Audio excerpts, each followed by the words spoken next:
Olá, mais um Memória Manchete de um cara que eu conheço, meu Deus do céu, há quanto tempo. Eu conheci um rapazinho lá na Manchete, rapaz. Hoje ele virou um cidadão no mundo. Aliás, fiquei atrás dele um tempão para ver se ele conseguia mandar histórias para aquele nosso livro que nós fizemos de 40 anos na Manchete. Mas quem disse que eu conseguia? O cara estava atrapalhado, sabe, trabalha pra caramba. Hoje é um cidadão do mundo. Meu amigo Jorge Bernardo, como é que você está, querido?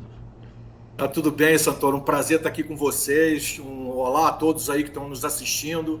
Realmente foi uma dificuldade. Na época do livro, eu queria muito ter enviado uma história, ter participado, ter falado aí de um monte de casos, mas infelizmente não deu. Não, mas não tem problema. Agora você fala aqui, ó, no Memória Manchete está tudo certo, está tudo na boa. Prazer, vamos aí conversar, Maravilha. contar os casos. Vamos lembrar para o pessoal, por favor, curta, compartilhe, se inscreva no canal. A gente precisa disso para deixar viva essa memória da Manchete. Mas vem cá, você estudou em bons colégios. Sim. Conheço sua vida pregressa, porque trabalhei com seu pai. Com seu pai, grande pavão, o grande pavão. Aliás, saudoso. Só para vocês saberem, vocês que estão vendo o nosso programa, é o seguinte, eu chamo de Carimbão, o Jorge Bernardo de Carimbo e o filho dele de Carimbinho, porque os três são a mesma cara. Não dá, tudo na mesma linha, exatamente. Não dá para negar que um é filho do outro, rapaz, é impressionante, é um negócio impressionante. Mas como é que você começou em televisão? Você fez faculdade de comunicação? Chegou a fazer faculdade de comunicação? Fiz jornalismo pela Faixa. Faixa também? Caramba, também. A Leila Cordeiro também falou aqui que ela fez faixa também. Foi. Eu fiz na época lá de um monte de colegas atuais, amigos que até hoje eu tenho. Fiz lá naquela época, mas a minha história, Santoro, vem de um passado bem mais anterior à faculdade. Meu pai, na época, e minha mãe, os dois, né? Dona Alzira, falecida, que Deus a tenha, e seu Pavão também. Seu Pavão também. Trabalhavam na TV Tupi. Os dois trabalhavam na TV Tupi, né? Os dois. Minha mãe era apresentadora do programa que, na época, era um sucesso danado, chamado Pullman Júnior. Pullman Júnior. Pullman Júnior. E depois ela foi uma das primeiras assistentes de palco do Jota Silvestre. Nossa, os programas do Jota Silvestre. Era um grande apresentador. Pois é. E meu pai, na época, diretor do programa do Flávio Cavalcante, diretor de uma série de programas. Então, o que acontecia? Eu estudava no Colégio Resende, na Rua Bambina, em Botafogo.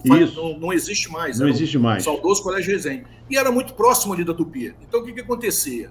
A minha mãe saía da Tupi, ia me buscar no colégio e voltava para a Tupi. E eu, a reboque, ia junto lá, ficava lá nos suítes, nos controles com meu pai, assistindo as gravações da minha mãe. E aí, uma vez, eu não me lembro exatamente qual foi a trama, Capitão Asa, o doutor Wilson Viana. Grande delegado. Wilson Viana, Capitão Asa. Exato, falecido também, que Deus o tenha aí, saudoso. Tá uma festa lá em cima. Tá uma festa. Falou pro meu pai, Pavão, vou botar esse garoto para fazer o programa comigo. E aí foi antes até a Martinha, que depois foi assistente dele durante muito tempo. Muito tempo, E aí fiquei lá, assim, todo dia tinha encontro marcado com o Capitão Asa lá participar do programa dele. Então a história de televisão eu comecei assim, participando, mas trabalhando, eu final dos anos 70, eu fui morar num dos primeiros condomínios da Barra, né? No Barra Mares, era assim uma fica aqui a novidade na época. Vamos lembrar as pessoas que eu estou aqui na minha casa, na Barra da Tijuca, e o Jorge Bernardo está na Arábia Saudita. Na Arábia Saudita, eu estou em Riad, 6 horas de diferença a mais do que você. Esse tem dom que vocês ouviram aqui, é meu Big Bang, pô, porque aqui é 1 hora, aí são 6 horas à frente, entendeu? Então, é uma coisa que a gente tem que controlar para poder saber. A tecnologia hoje nos traz essa... Mas a pandemia trouxe muita coisa ruim, mas trouxe muita coisa boa. Você vê, imagina... Nós estamos falando aqui, ó, batendo papo, sabe, na frente de todo mundo, pô. A quantos quilômetros de distância? Já Nossa, para a minha cidade lá em Portugal são 8 mil quilômetros. Acho que o Brasil são 16 mil. Por aí. Deve ser, né, pô? E a gente falando, mais né? ou menos isso. A tecnologia hoje é fantástica. Mas aí você entra na Manchete. Como é que você entra na Manchete? Vou explicar a Manchete. Foi o primeiro emprego? Na verdade, foi o terceiro, mas eu trabalhei numa confecção de roupa de surf. Morava na Barra, os amigos todos surfistas me chamaram para trabalhar numa confecção ganhando lá um dinheiro para poder sair à noite com os amigos, aquela coisa toda. Conheceu o Rico, então?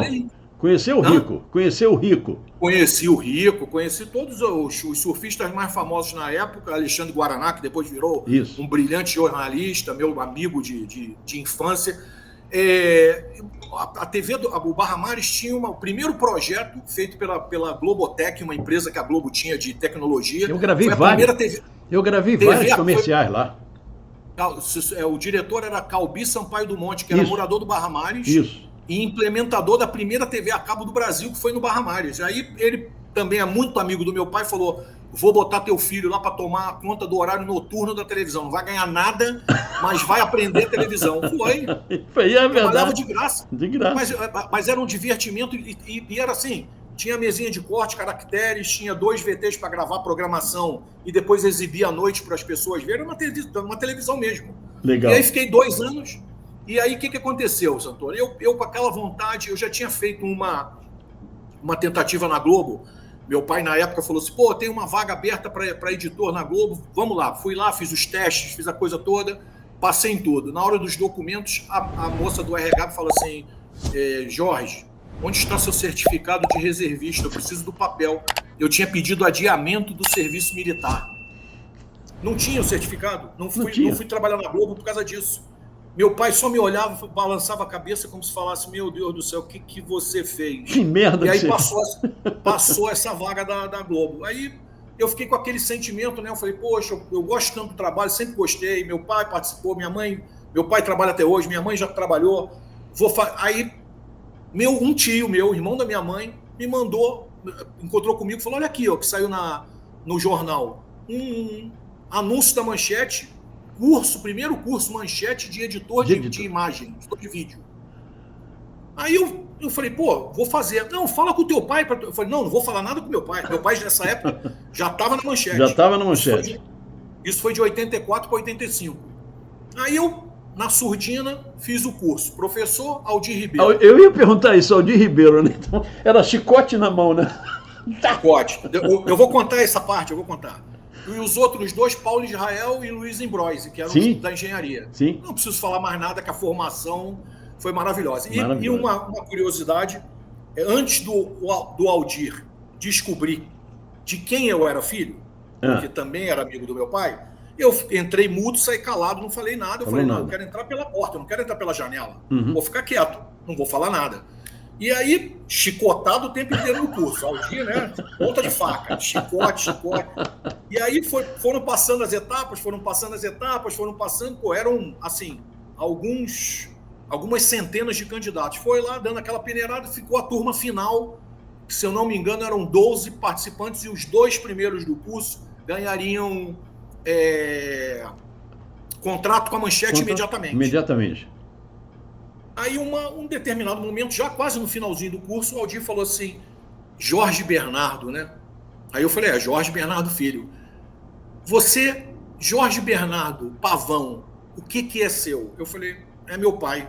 Aí ele botou a mão na cara e falou assim, por que você não me falou logo?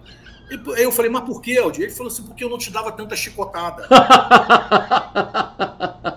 Não exigia tanto de você, porque ele falou assim, eu me lembro as palavras, ele falou, você é um cara que nasceu para trabalhar em televisão. Não dá para você trabalhar em outra coisa. É verdade. E aí acabei conquistando essa vaga, a primeira vaga da Manchete, fui contratado. Isso começa ali, lá para fevereiro, o março de 95, ou 85. 85. E aí, Santoro, para mim, assim, era a primeira vez que eu lembro, ainda no curso, que eu entrei na parte ali das ilhas de edição, do Estúdio News, aquela coisa toda. Cara, para mim aquilo foi um choque tão grande que eu estava acostumado com a TV Tupi, aquela coisa toda. Depois meu pai foi para a Globo, fui algumas vezes, sim, mas em outras situações. Agora, quando eu entrei na Manchete, eu falei, meu Deus, eu vou trabalhar aqui dentro. Era para mim assim, sabe, como se eu estivesse em outro mundo. Foi um choque. Aí conheci lá o News, na época o Toledo com aquela coisa, ó, TV estágio lá para fora, aquele jeito do Toledo, né? TV estágio. O Toledo foi outro gênio da televisão, cara. Luiz Toledo, já está lá em cima também. Mais para frente a gente conta umas tiragens minhas com o Toledo que são sensacionais. E aí, Santoro, fui contratado, comecei a trabalhar como editor de imagem. Né? Era ali, ficava ali naquelas ilhas, e aí de um momento para o outro, assim, o que aconteceu? O próprio Toledo e o Chapa, na época, falaram, olha, você Carlos vai Chapa. trabalhar ali... Carlos Chapa, você vai trabalhar ali na Ilha 1 com o Pepe.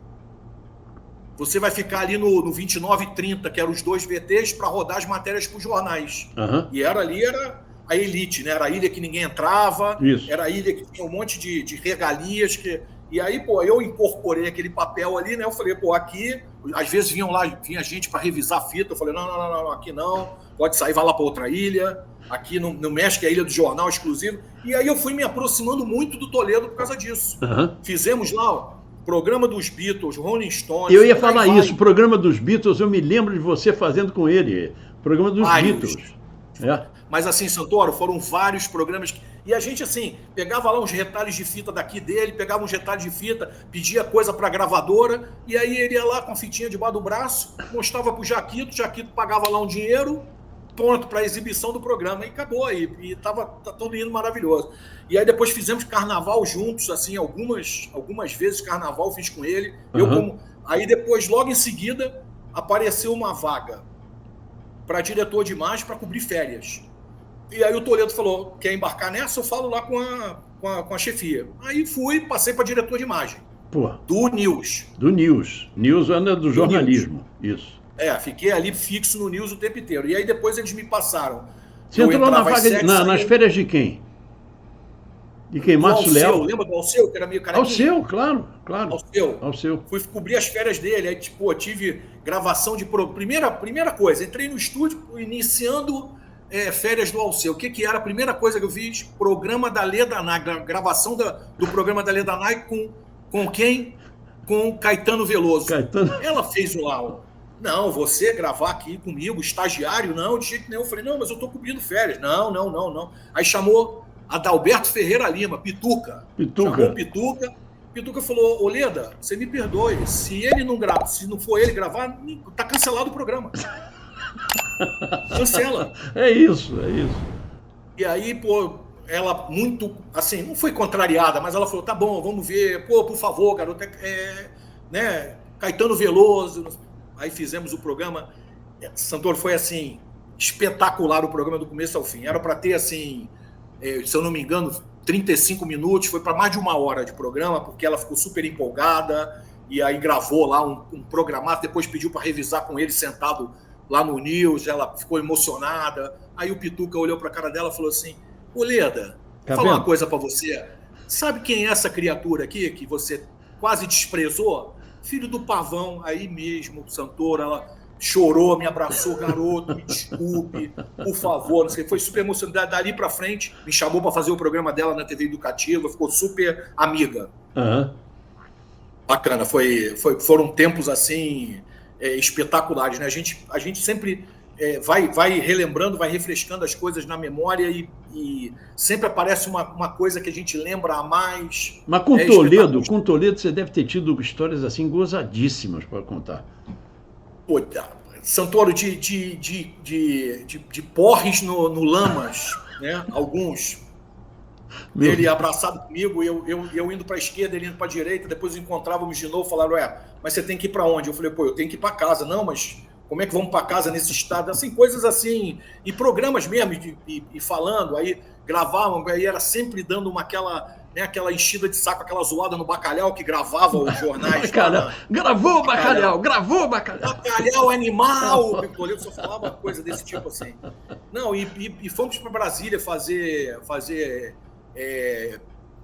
primeiro a votação, depois a posse do Collor, depois o impeachment. Fizemos um monte de coisa juntos, assim, mas carnaval foram as coisas mais marcantes comigo, assim. Foram muitos que a gente fez. Você ia lá pro caminhão mesmo, lá na avenida. Eu ia cortar o sinal do carnaval, o Toledo como diretor do meu lado. O Toledo, para quem não sabe, o Toledo foi um dos maiores diretores. Ele veio da Tupi, né? Ele veio da Tupi para Manchete. Por isso essa ligação que ele tinha tanto com meu pai, porque os dois trabalhavam juntos na Tupi. Eu aprontei muitas com o Toledo. No meu primeiro livro, aquele primeiro livro da minha história na Rede Manchete, tem histórias aqui com Toledo fantásticas, né?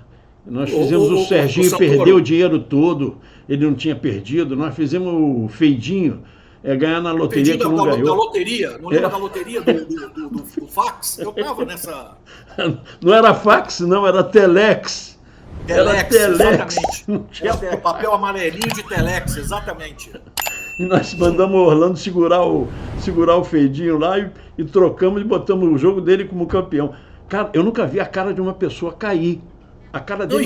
Não, e queria ir na sala do bloco para pedir demissão. Rasgar a carteira, porra, na cara dele. Rasgar a carteira.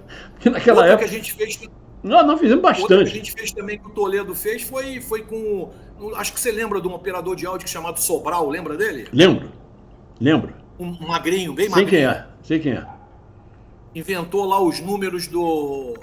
Não me lembro se foi acho que foi negócio da Loteria Federal também, ou da Loteria Esportiva, e aí o cara quase teve um ataque cardíaco, porque tinha ganho lá uma fortuna, e o Toledo depois falou, não ganhou nada, foi mentira, e o cara já quase desfalecendo, já queria as pessoas querendo chamar a ambulância, porque estava passando mal, era assim. O Feidinho, eu fui lá no elevador tirar ele de lá, cara, porque ele ia subir para rasgar a carteira na cara do Jaquito, não era do seu Adolfo, não era do Jaquito. Jaquito, eu lembro exatamente dessa cena dele, o pessoal puxando ele na entrada do elevador. Isso foi urdido, isso foi montado entre mim e Toledo. Acho que você estava no meio também, a gente montou essa história para ele ganhar na loteria. E quem era o cara do Telex era o Sérgio Costa Leite. Lembra? Sérgio Costa Leite? Serginho Costa Leite. Aí o Serginho bateu lá o resultado dele. Pô. Cara, isso é fantástico. Isso está no meu livro. Isso é uma coisa que a gente não pode esquecer. As brincadeiras. Porque a gente diz, tem gente que fala assim hoje. Pô, mas vocês sacaneavam todo mundo. Não, era um ambiente tão familiar, tão gostoso. Realmente. Não era verdade? Não era verdade? Era uma família assim e as pessoas não tinham medo, né, nem receio de dizer que gostavam uma da outra como amigo, não eram simples colegas de trabalho, né? Eram pessoas que até hoje, o Santoro, para você ter uma ideia, eu ainda tenho, depois de trabalhar, eu ainda tenho contato com a Terezinha Cancela, com a Leila Almeida, com o Luiz Franco, o Luffy, ainda tenho com a Carla Braga, que trabalhou na Manchete também, todos eles são meus amigos até hoje, são pessoas que eu falo diariamente. Entendeu? A Manchete, para mim, foi uma experiência assim, fantástica de vida, sabe, de família, de você poder trazer um problema e ter sempre um ombro amigo para ajudar naquele problema ou ajudar alguém. Você está ali para ajudar alguém. O meu primeiro casamento, eu me casei com uma ex-funcionária da Manchete, né, mãe das minhas duas filhas do primeiro casamento. Então, para mim, a felicidade assim era muito grande de eu estar realizando um sonho de estar trabalhando em televisão. E outra coisa, estar trabalhando em televisão ao lado do meu pai, que era uma outra realização. Era outra coisa. E cercado de pessoas como né, o Toledo, como você, como Jacira. Jacira era minha musa. Jacira Lucas Rodrigues. Jacira, uma mulher assim lindíssima, elegantíssima. Eu pegava, às vezes, botava fita para gravar a Jacira só para ficar olhando. Depois voltava lá e ficava olhando o VT e falava, nossa, que mulher linda. Pô, a coisa... A Jacira diz que os palavrões todos que ela aprendeu na vida foram comigo, porque eu sempre fui desbocado, pô. Eu pegava ela e a Iris Vitieri no corredor. Temos que fazer uma parte aqui. Os intervalos dos jornais, quando ia para break, eram coisas sensacionais, né? São impublicáveis, mas eram coisas... Se fosse filmado, seria meme a vida inteira, né? Meu Deus do céu. Coisas assim... Eu conto, às vezes, uma coisa ou outra, não, claro, mantendo a descrição das coisas, mas as pessoas não acreditam. Eu falo, não é possível. Eu falei, acontecia isso. E eu fazia, antes de entrar no ar, eu começava a falar um monte de palavrão, antes de entrar 10 segundos, e eu falando... Boa noite. O Jornal da Manchete, sério. Nos créditos. Também nos créditos. Que a gente falava tudo que era possível, imaginário, sempre que teve aquela história do Mudinho, que você sabe da história do Mudinho comigo, com o Ronaldo. Entendeu? Todo mundo já conhece essa história do Mudinho. Sensacional. Então, isso era legal. Era uma dupla que não deixava a bola cair nunca. Nada, né? Nunca. Quando nós estávamos juntos, sempre tinha zona, né? Mas também eu tinha companheiros, fantásticos. Eu tinha a Cláudia Ribeiro, que era um doce de pessoa, né? É um doce de pessoa. Roberto Maia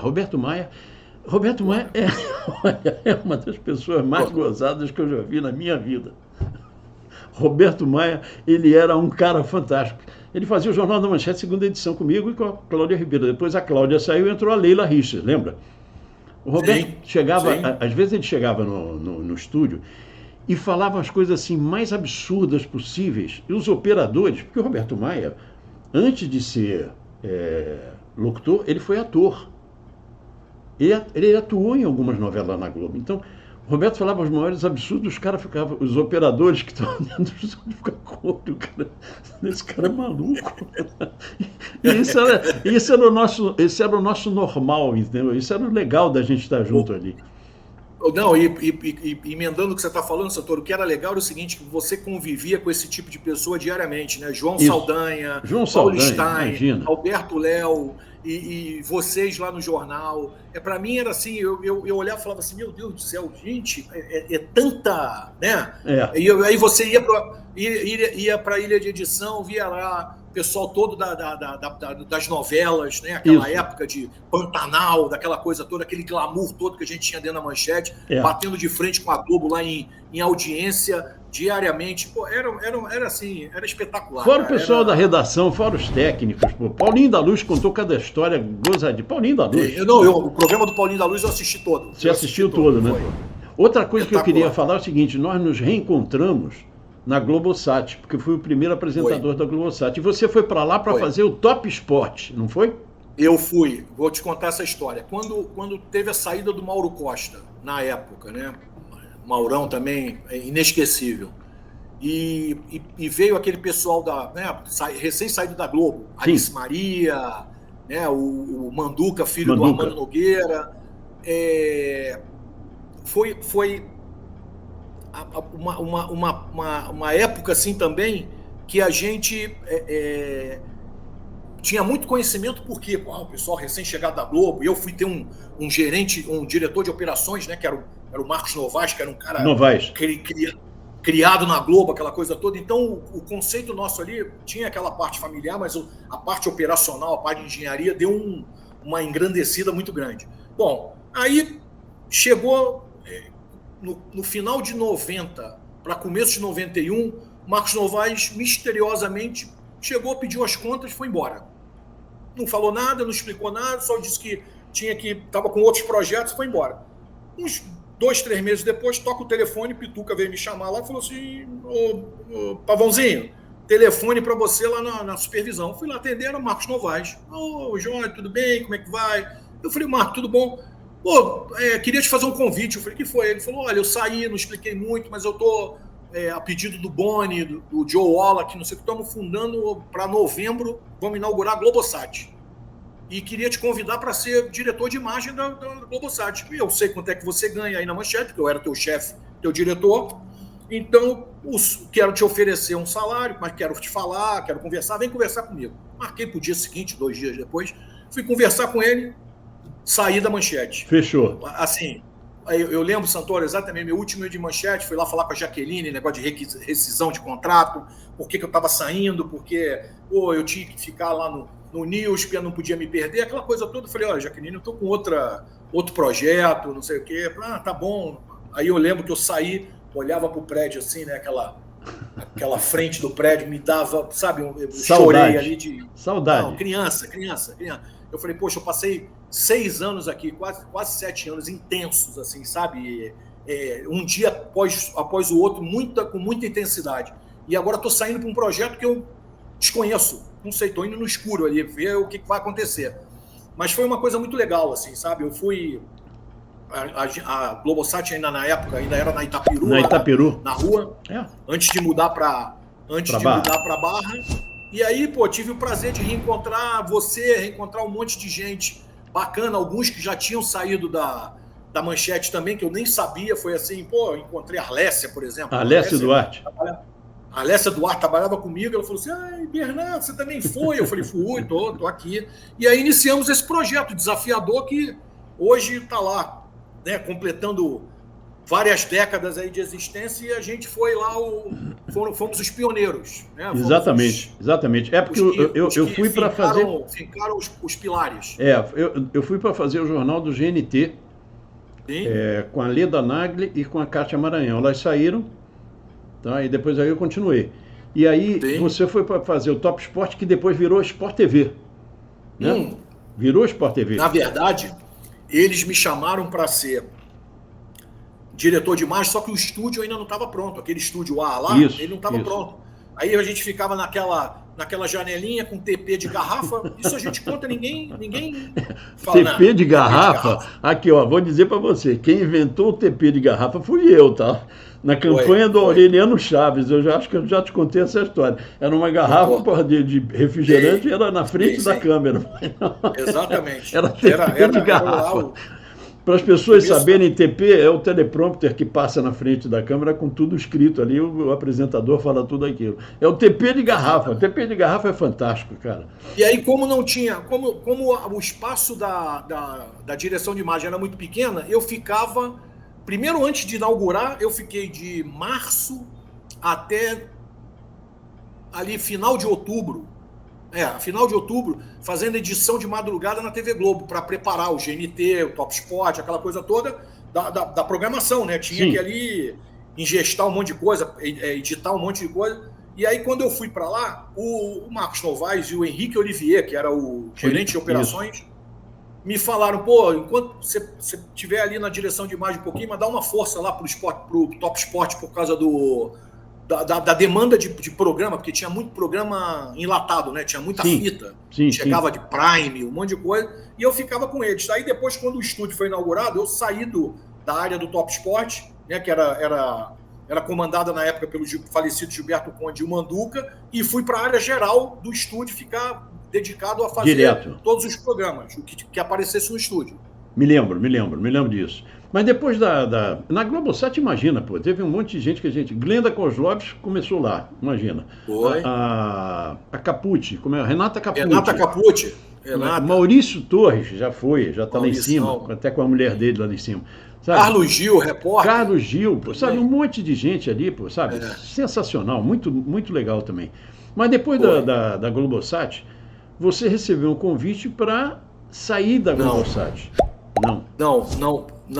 Eu 95, assim, como a Globosat inaugurou em 91, eu trabalhei assim muito 4 anos direto, sem tirar férias, era começo de tudo, né? Era aquela época de descobrimento de canal, de aquela coisa toda, TV a cabo, e chegou uma época que eu já estava com úlcera, estava estressado, aquela coisa toda, e minha mãe e meu irmão tinham mudado para os Estados Unidos.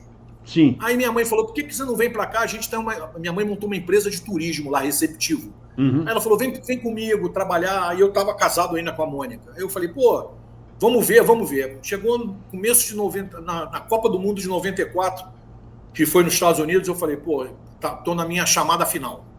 Aí conversei lá, era o Luiz Fernando, era o diretor de operações na época, Marcos Novaes já tinha saído.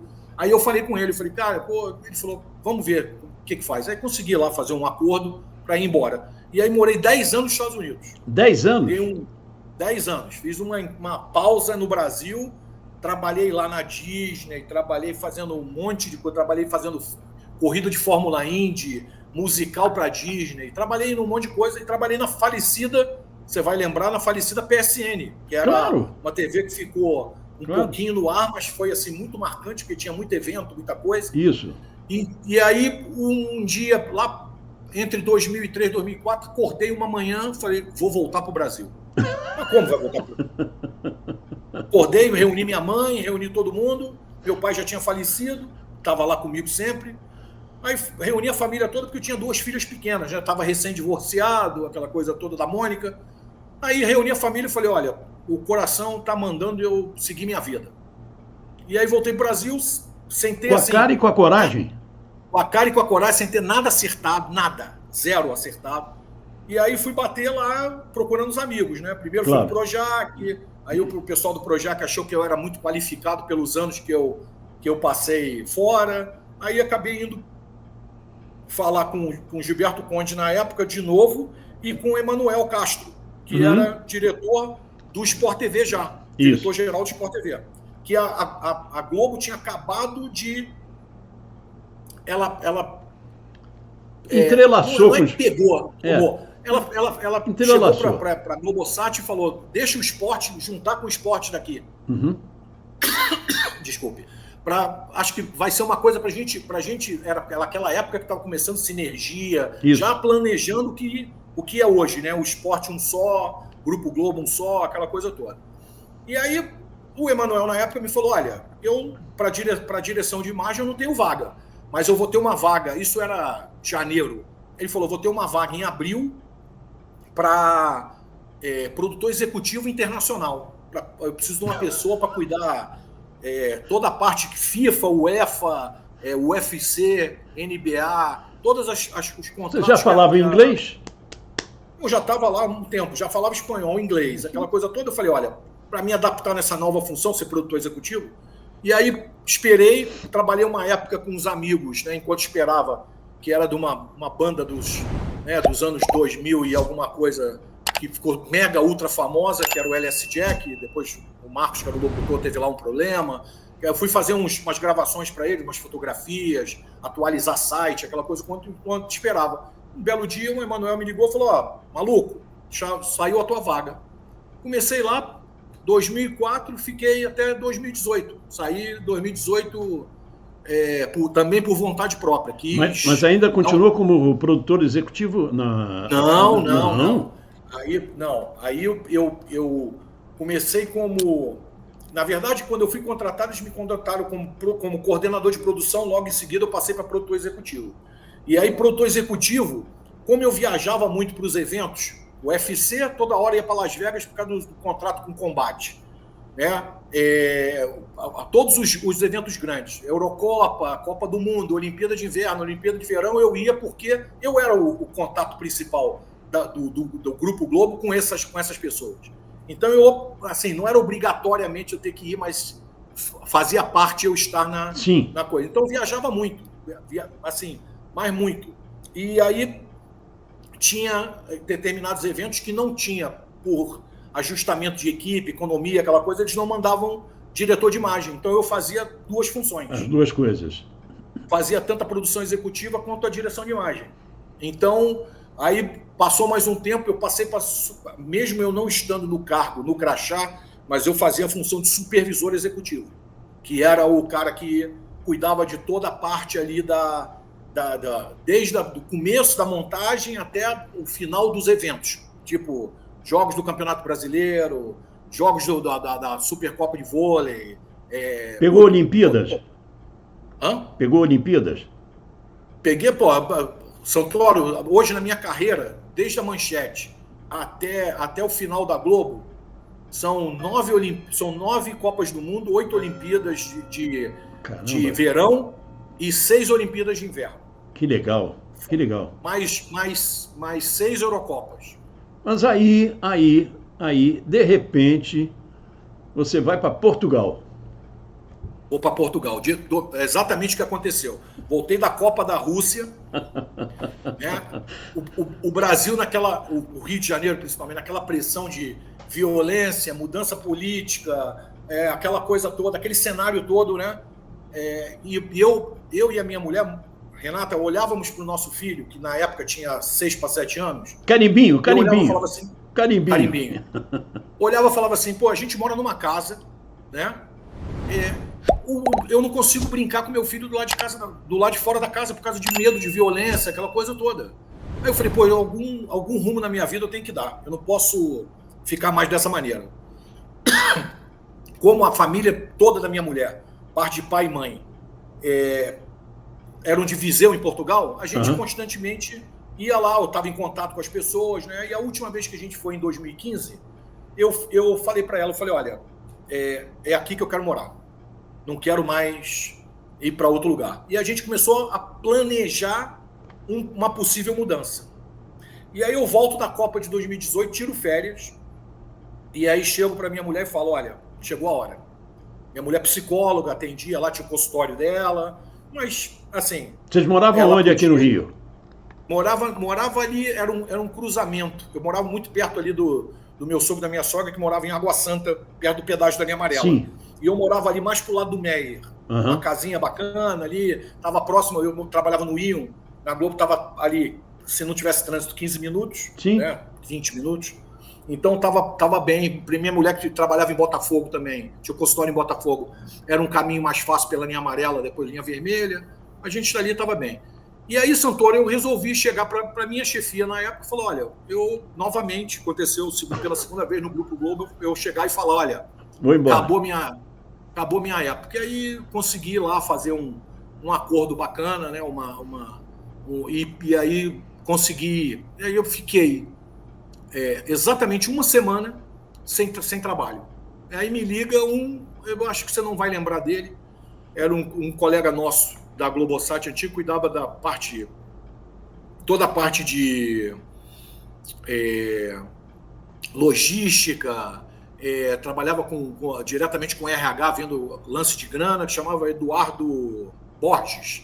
Não, era o Feijão. Não me lembro. Não conheceu ele? Esse apellido não me é estranho, Feijão. Mas... Ele saiu da Globosat e aí foi trabalhar nos grupos detentores de direitos de televisão fora do Brasil, e aí ele acabou indo trabalhar na Dentsu, do Japão, que é uma empresa que é dona do Mundial de Clubes, é dona enorme. de direitos olímpicos, e era, na época, parceira da Comebol para a produção da Copa América. Copa América.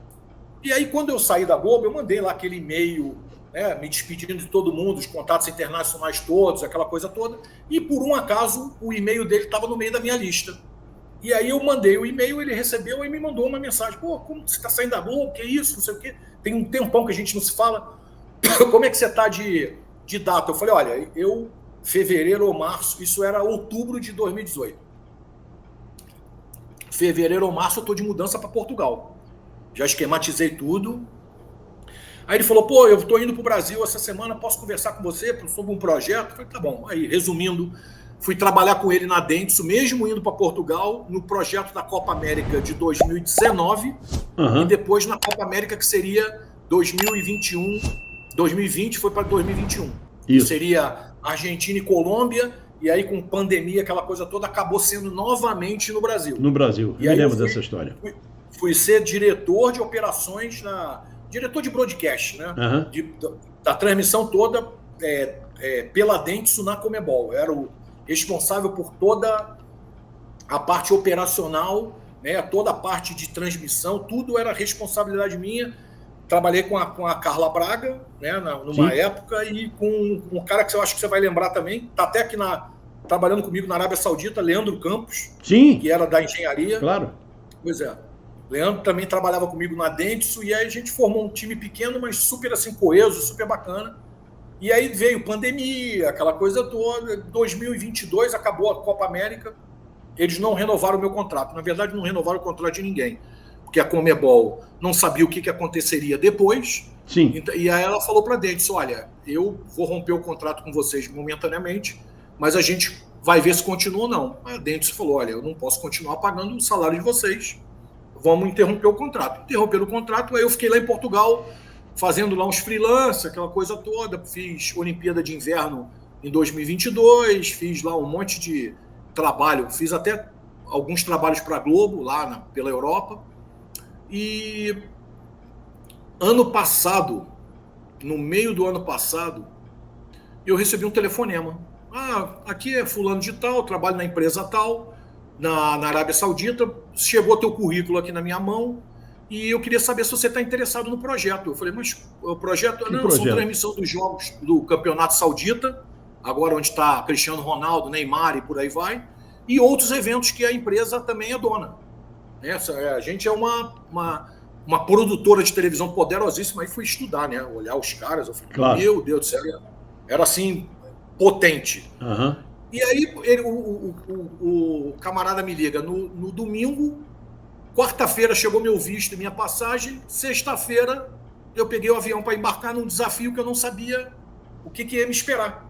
Só que quando eu chego, eu fui muitíssimo bem recebido por um monte de ex-amigo de Globo, tava lá Manchete, de Globosat, tudo. E uma legião. Tem muito português, tem muito espanhol, mas tem brasileiro pra caramba que trabalhou comigo assim, em um monte de eventos. Então, a gente hoje está aqui, ó, fundo aqui, a gente mora num condomínio que eles chamam de compound, né, que são condomínios que são feitos exatamente onde moram os jogadores, onde mora a parte toda técnica dos times.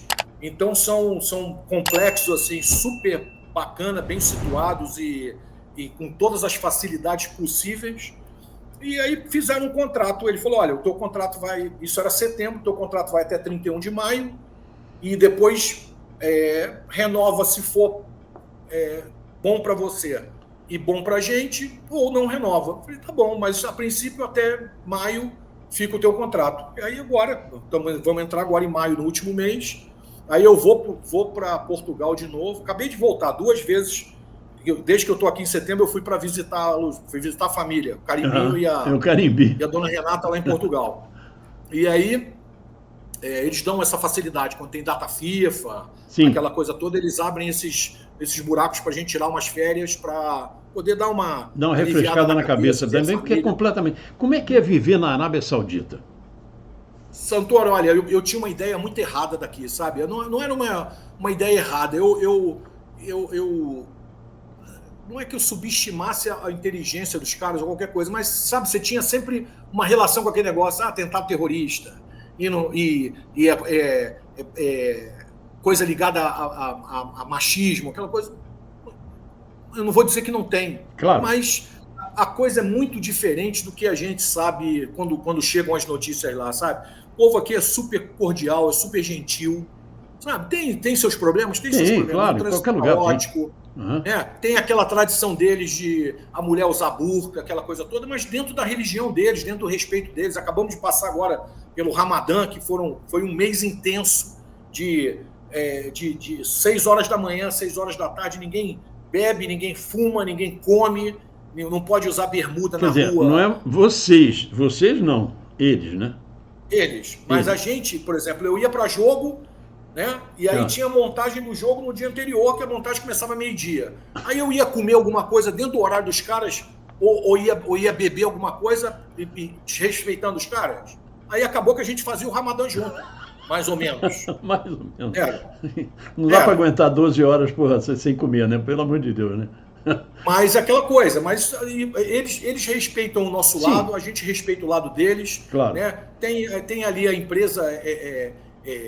tem seus problemas, mas é super bem organizada, trata bem os funcionários, aquela coisa toda, dá as facilidades que são possíveis para manter todo mundo confortável, para manter todo mundo com bem acomodado, com a cabeça boa, né, para trabalhar. Estabilidade emocional boa, aquela coisa toda. Então, assim, eu agora acaba aqui o contrato, eu volto para Portugal dia 1º de junho, dia 11 eu embarco para a Eurocopa. Vou fazer a Eurocopa na Alemanha. Você virou, eu falei no início, você virou um cidadão do mundo. Eu me lembro, quando eu saí da Manchete, eu fui ser diretor de cruzeiro de navio, da Costa Crociere. Ele passava 4 meses no mar. 4 meses no mar, cara. Era uma vida, sabe, espetacular. Espetacular. Mas eu me lembro que os caras falavam assim, você tem que ficar aqui, fica aqui, você vai virar um cidadão do mundo. Eu digo, não faz isso não, ficar 4 meses, chega, 4 meses já foi suficiente, muito bom, mas tem a sua hora tem sua hora, cada tempo tem seu tempo. Aqui, se não fosse essas paradas, o primeiro período que eu fiquei 4 meses, depois aí eu fui para Portugal, passei 2 semanas, aí depois passei mais 2 meses, quase 2 meses, fui mais 12 dias. Então, tem hora que você tem que ocupar a cabeça, porque começa a pensar na família, começa a pensar, claro. Mas aqui, essa semana a gente está, por causa do final do Ramadã, por causa da data FIFA que passou, aquela coisa toda, a gente está numa semana mais suave. Mais calma. Né? Você me avisou. Tive trabalho agora, 2 dias atrás, eu te falei. E agora só vou ter, hoje é sexta-feira, só tenho trabalho domingo. Então deu uma atenuada. Então a cabeça, quando você está trabalhando, ela não funciona para... claro que você olha, pega o celular, né? Tá aqui tá desligado, mas tá a foto da mulher e do filho. Você olha e fala, pô, dá aquela saudade, aquela coisa toda. Claro. Mas a cabeça tá tão ocupada com o trabalho, com aquelas coisas, que você não consegue não dá tempo. parar. Aí depois que chega no quarto, liga ali o ar-condicionado, deita na cama, toma aquele banho, deita na cama, relaxa também. Vai a embora. cabeça não funciona sabe, para ficar te baratinando. Uma pergunta, você estava naquela festa de 2011 lá no Scala? Tava, né? Eu fui na primeira. A primeira, então, aquela primeira. Eu recarei, tava. É, a primeira aquela eu fui, lá. depois, nas outras eu não consegui As mais. outras você não conseguiu ir, eu me lembro que Não. você não conseguiu ir, eu me lembro disso, Isso. porque tinha Olimpíada, tinha Copa do Mundo, tinha coisas Copa assim. do Mundo, alguma coisa desse eleição, tipo. tinha coisa. Eu me lembro que você me falou, Santoro, não dá para ir porque tem isso, aquilo não dá para ir. Né? Mas na de 2011, aquela primeira você foi. Primeira Agora, foi. Ô Jorge Bernardo, diz uma coisa, por que ficou tão marcada a Manchete na sua vida? Primeiro de tudo, foi o primeiro emprego real ali. Primeiro, né, minha carteira assinada, grande emprego. E assim, começando o meu sonho de acompanhar a carreira que meu pai teve, né, trabalhar com ele, ter as pessoas que entraram na minha vida, né, ter o tratamento que eu tive na Manchete, né, assim, da maioria, né, de poder ter uma família, né, você ter pessoas ali, ter companheiros inseparáveis, coisas assim, né, diárias que você participar da vida dos outros, as pessoas participavam da tua vida, e era uma coisa assim natural, era uma coisa normal. E outra coisa, eu acho que era o sentido de união, mesmo depois da Manchete ter acabado, de ter ficado ali em contato, né? Nós temos um grupo de Facebook, Isso. Eu tenho um grupo de WhatsApp das pessoas que eram da Manchete, que depois foram para a Globo, o grupo se mantém até hoje. Olha que eu saindo de lá, já vão fazer 6 anos agora. Sim, mas tem 40 anos que você entrou na Manchete. Tem 40 anos que você entrou. Pois é. Agora 2025, oficialmente 40 anos. 40 anos. Então para mim é uma coisa que a minha memória afetiva de televisão, eu fecho os olhos, a primeira coisa que eu lembro é da Manchete. É isso. A primeira coisa que vem na minha cabeça é a Manchete. Eu relembro lá todas as passagens todas, eu dentro do estúdio, né, eu dentro do news, eu dentro da ilha de edição, eu indo conhecer, né, olhar o que as pessoas estavam fazendo. Aquele quarto andar era inesquecível, né? O Zé Bigode, você pegou o Zé Bigode.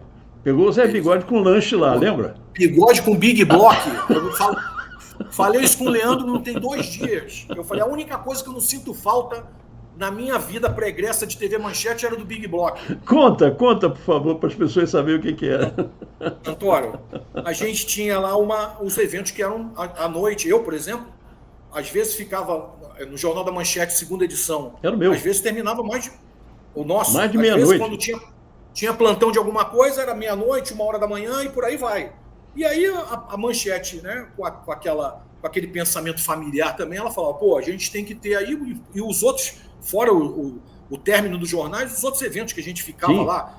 Sim. Guerra do Golfo, você lembra que eu virei na Manchete 48 horas direto sem ir para casa, sem sair da cadeira.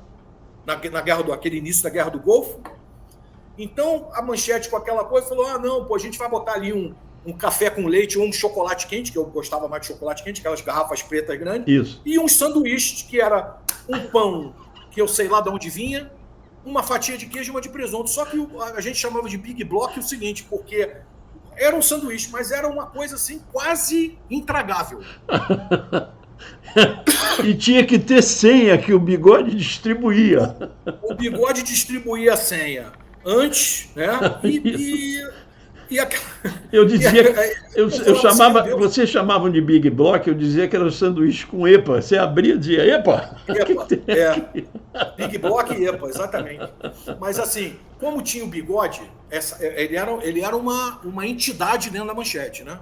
Eu classifico ele como o espia do Jaquito, né? Porque eu falava para ele... Todo mundo falava que o Bigode ficava fazendo queixa com o Eu nunca vali nada, eu sei disso, eu nunca vali nada. Então eu dizia, Bigode, você é a pessoa mais importante aqui dentro da Manchete. Você é o cara que o Jaquito confia, então você tem que ficar de olho em todo mundo. Vê quanto é que nego está usando muito o telefone, avisa isso aqui. Você imagina, jornalista ter critério para telefone, imagina. Entre bigodes e outras pessoas, a Manchete foi... como eu falei anteriormente, a Manchete deu para a gente uma oportunidade de interagir, né? De conhecer pessoas. Assim, pô, eu lembro de uma passagem, cara, assim, se alguém tivesse me contado, eu ia falar, não aconteceu isso. Entrei no elevador, o assessorista, seu Pinto. Seu Pinto. Quem me entra no elevador junto? Travou. Peraí, travou. Peraí.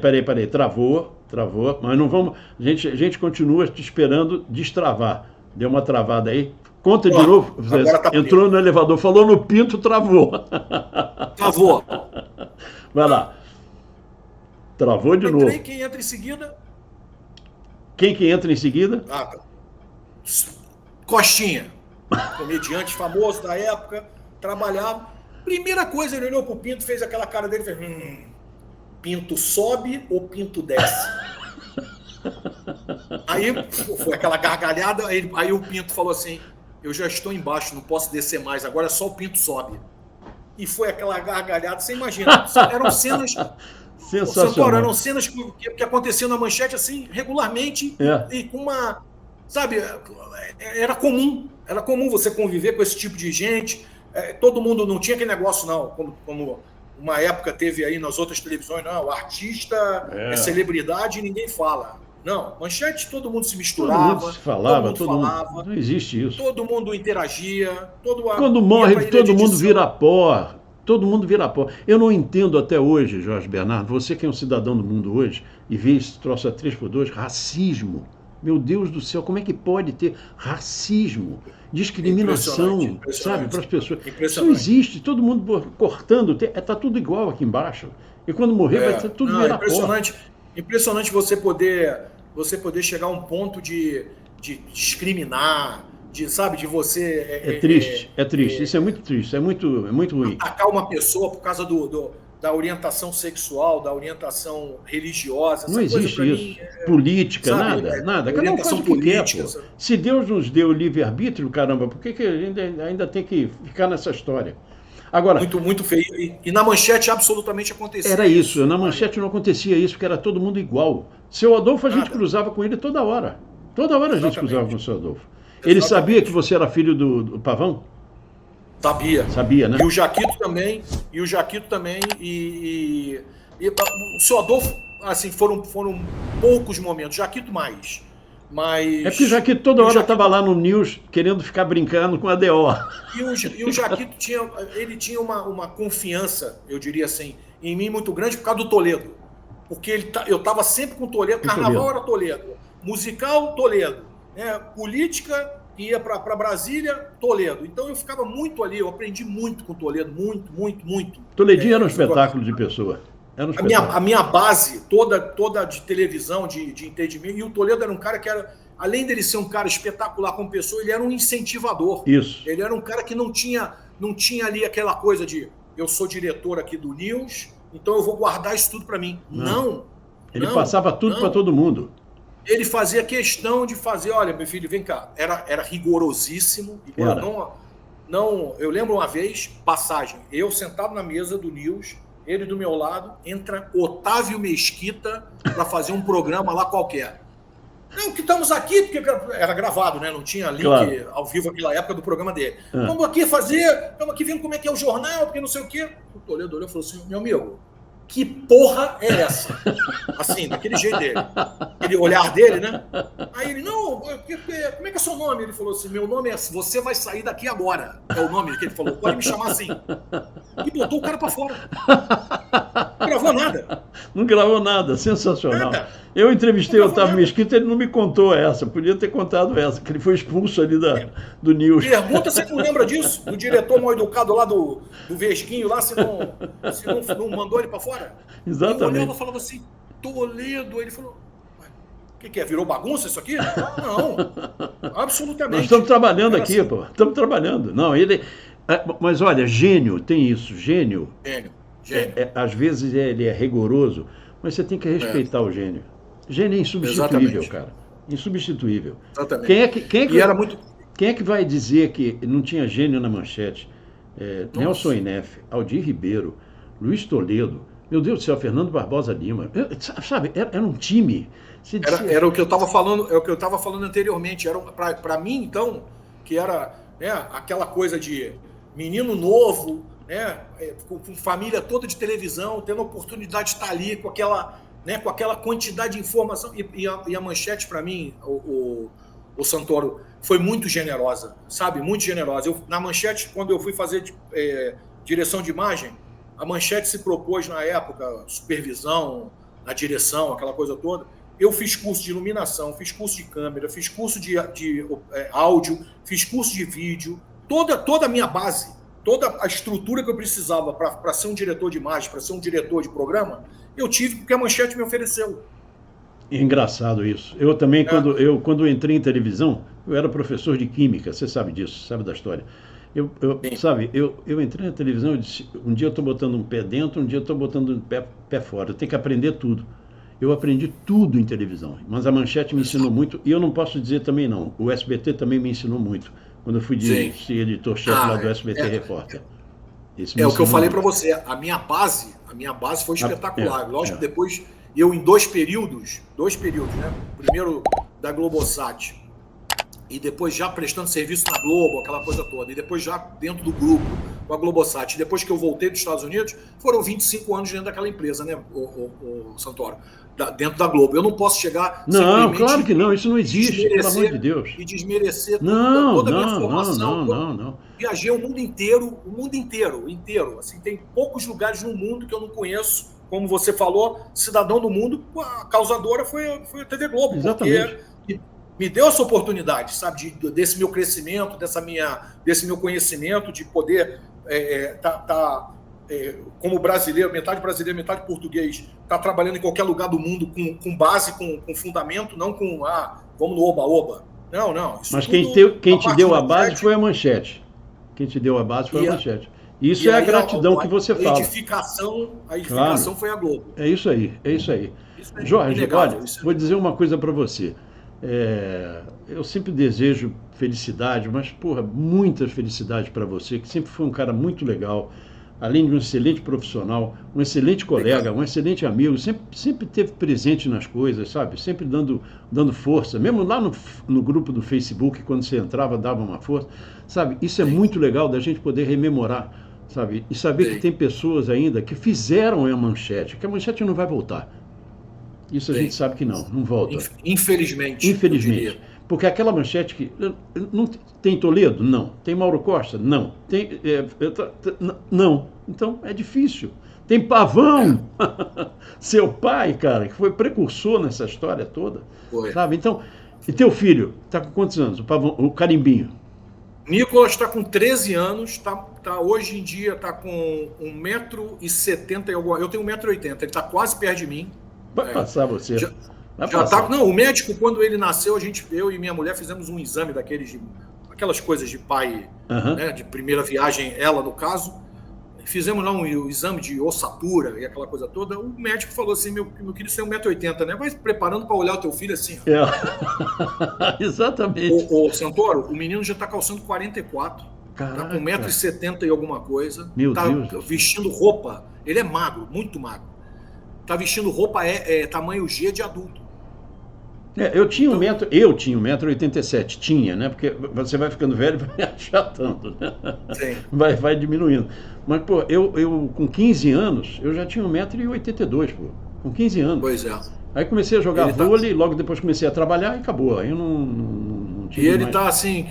E o que ele quer ser? O que ele quer ser? Ele ainda não decidiu, ele quer trabalhar com computação. Ele é muito, assim, fala inglês fluente com 13 anos, fala inglês fluente. Maravilha. Está agora na escola, dando a segunda língua, que é francês. Vai agora, finalzinho do mês, vai para uma viagem com a escola para a Bélgica, para fazer aperfeiçoamento de inglês e de francês. Que legal. Vai sozinho, primeira viagem. Vocês continuam morando em Viseu? Estamos morando em Viseu, em Portugal, estamos lá, firme e forte. Ali, agora, para sair de lá, Santoro, não tem caminho de volta. Um abraço. Não tem. Isso não tem como. Totalmente estabelecido, conseguimos comprar uma casa lá bem assim, sabe, confortável, tranquila. E enfrentamos a pandemia toda lá, os três juntos, inseparáveis, porque teve períodos assim da pandemia que eu saí uma vez por semana, às vezes quinzenalmente, só para fazer compra e mais nada, o resto internado dentro de casa. Dentro de casa. Então, e o Nicolas, um pouco da criação nossa, né? Um pouco também da linha que ele escolheu, é um menino doce, assim, sabe, super inteligente, bacana, e ele quer seguir essa linha de computação, de desenvolvimento de game. É o futuro, Jorge Bernardo é o futuro, deixa ele. Eu falo para ele, eu falei, olha, se você é um cara inteligente, eu e tua mãe estamos fazendo tudo que a gente pode por você no aspecto de te incentivar e te dar as condições. É isso que a gente tem que fazer. A gente faz. O caminho agora é teu, o caminho está aberto para você. Exatamente. Jorge Bernardo, muitíssimo obrigado. Querido, finalmente a gente conseguiu falar, né? E olha, se tiver segundo tempo em algum momento, pode contar comigo, é um prazer. As histórias que não foram contadas hoje, né, que foram contadas reduzidas, a gente faz outra. Um prazer enorme estar aqui. Um prazer para mim, assim, pessoal. Poder falar de tanta coisa boa, sabe, Santoro? Poder desenvolver um assunto que faz bem a todo mundo, né?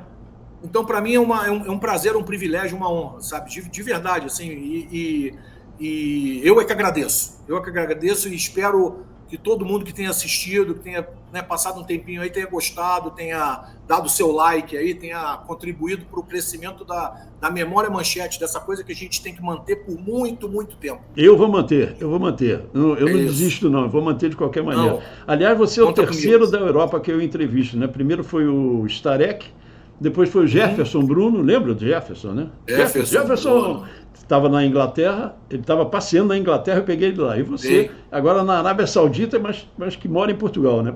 Mora em Portugal. É isso aí. Um prazer, querido, de verdade. Obrigado por tudo, tá? E mantemos contato aí sempre. Sempre, estamos aí. Obrigado, querido. Eu vou despedir como a gente sempre despedia no Jornal da Manchete, que você está cansado de ver.